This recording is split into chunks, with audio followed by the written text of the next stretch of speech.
All right. Am I standing too close to the camera? Still too close to the camera. This is something I've been wanting to do since I was a little kid. Take videos of all the stuff I get into because I like tinkering with everything that I probably shouldn't tinker with, that I have no clue how to work on. But I know there's a lot of people out there that also do the same thing. I'm not going to talk a whole lot, but this is my first time ever doing this, so just bear with me.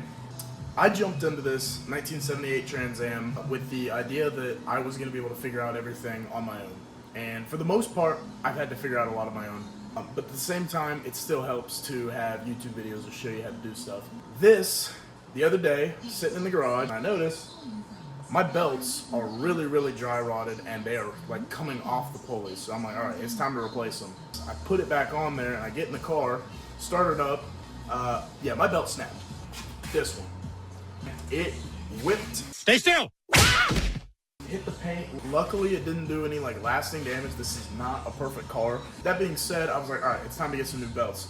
There was really no videos on this specific engine. This is a Pontiac 400, and I know a lot of Trans Ams have these. It's the 6.6 liter, but there's also a lot of other cars out there that have this engine in it. And I figure for a lot of young people, you wouldn't know how to work on it. So that being said, I trial and error, figured it out, but I wish there would have been a video like this. So I'm gonna get in here and I'm gonna show you guys kind of what I did, try and explain it the best I can, but it's pretty self-explanatory once I show you, so here we go.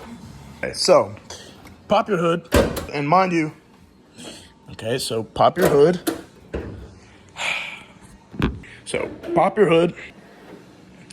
Now, if you're in a Trans Am, it's gonna look all basically the same. If you're in a different vehicle and you just have the 400 engine, obviously, then things are going to look a little different, but for the most part, this should be the same. So I just want to pop in here with a light and show you guys this real quick. So obviously you have your alternator, you have your fuel, not your fuel pump. You have your power steering pump. I don't know what I'm talking about. You have your alternator belt and you have your powered steering belt. Both belts, if they're dry rotted, you should replace them. When they snapped, I realized I'm gonna have to take this belt off no matter what in order to get that belt on. So figured might as well replace both instead of taking the lazy way and trying to do one. This alternator, as you can tell, this has been replaced. And I put that on. And when you're doing the alternator, you see you have this adjusting screw right there. And if you've done an alternator on an old car, you know it's very simple. And so that being said, putting a new belt on typically is very easy. You go to the store, you buy the belt, you figure out what size you need, loosen it, put it on. Pretty easy stuff. However, on this engine, you have to get this belt off before you can put that one on. So, let me explain what I did. Any auto parts store is going to have these. And I made sure I got the ones that fit on the car. But the problem is, this is going to be different. I can't promise this is going to be the same, but if you have an AC car, you're going to want 49 and 5/8 for both of these. They're the same belt for both of them. On mine, I'm not making any promises that I'll work for you, but that's what ended up working for me. It's really, really easy to install your alternator belt. And you see both of my belts are actually broken. They didn't both break. I cut one off.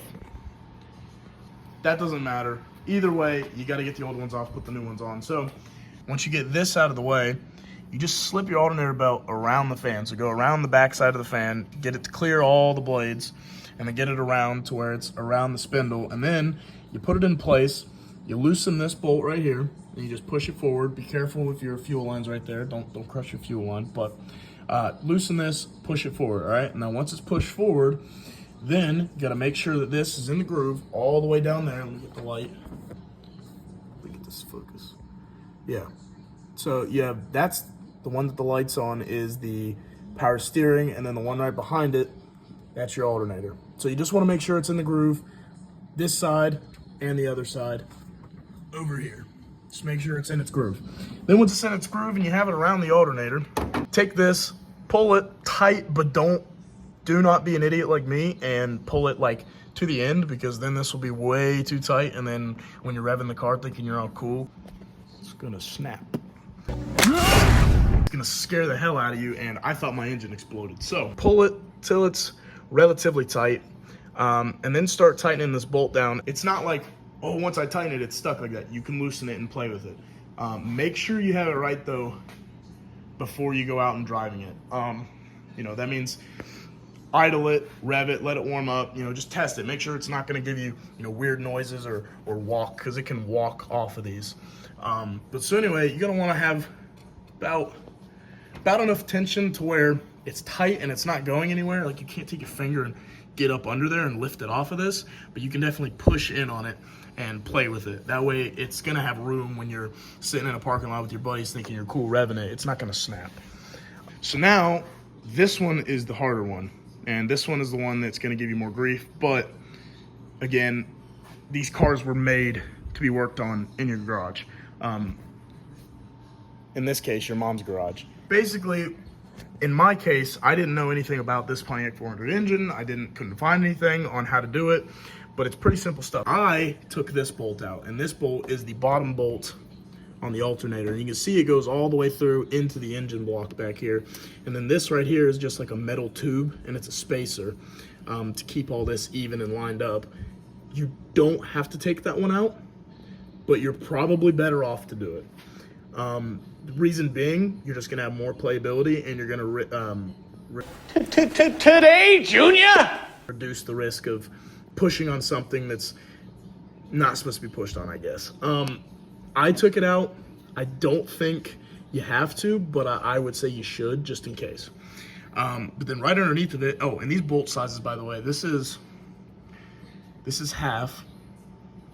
Yeah, this is half, and these are all 5/8. And the way you're gonna wanna get to these, so you're gonna need to use a wrench, 5/8 wrench, and you're gonna need to use a socket. But you're gonna wanna use a socket on this one because it's really long and it'll take forever. And then this one right here, this is your adjuster. So you can see on this pulley right here is attached to the power steering pump. And you're trying to adjust this so that you can get it that way enough to get the belt slipped over it. So that being said, you can see this little adjuster bolt right here. It's got playability where you can move it backwards and forwards. So you're just gonna wanna loosen that, and then once you loosen that, down in here, there's that bolt right there. That one does the same thing, backwards and forwards. So just loosen both of those, and then you push on the bottom of the pump right here, and then this will kind of slide like this. And then when it slides like that, you just put your belt over it, and then you're gonna have to reach in here. It's gonna be gross, I promise you. I did it, and it's covered in oil and grease, but hey, you have a cool car, so it doesn't matter. Reach in there, reach on the bottom of it, make sure you're not yanking on anything, but then just pull it as tight as you can. I planted my knee up against the rim so that I could kind of like actually pull it in. But then you're just gonna wanna pull that, and as you're pulling it, hopefully you have light so you can see what you're doing. It was really difficult for me because I was having a hard time getting light in here.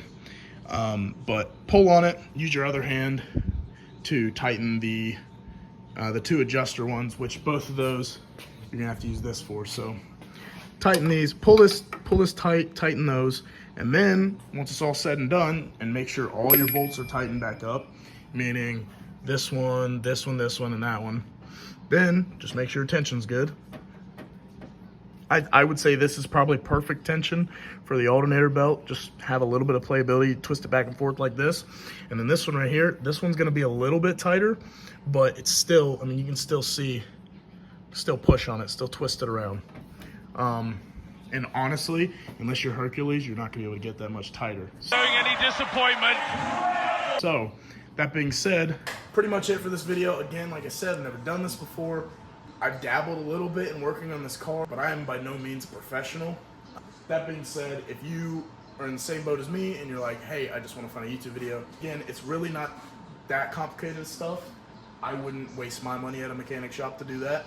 But if you don't trust it, so be it. But you're gonna want to make sure that you have nice new belts, because I, like an idiot, was like, oh, I'll just play it off. I'll act like my belts aren't dry rotting under the hood because I have a nice pretty bird on it. I hope this helped you. I hope this actually can turn into something to where I'm doing videos like this, hopefully with different vehicles in here and with my buddies. I've worked on a few cars, but not enough. And you know, if you subscribed, if you enjoyed the way I showed you this, if I was helpful and you thought I was somewhat entertaining, I would love to have your support, love to have some followers on here. So, without further ado, This is one, that's so cringe, I'm not saying that.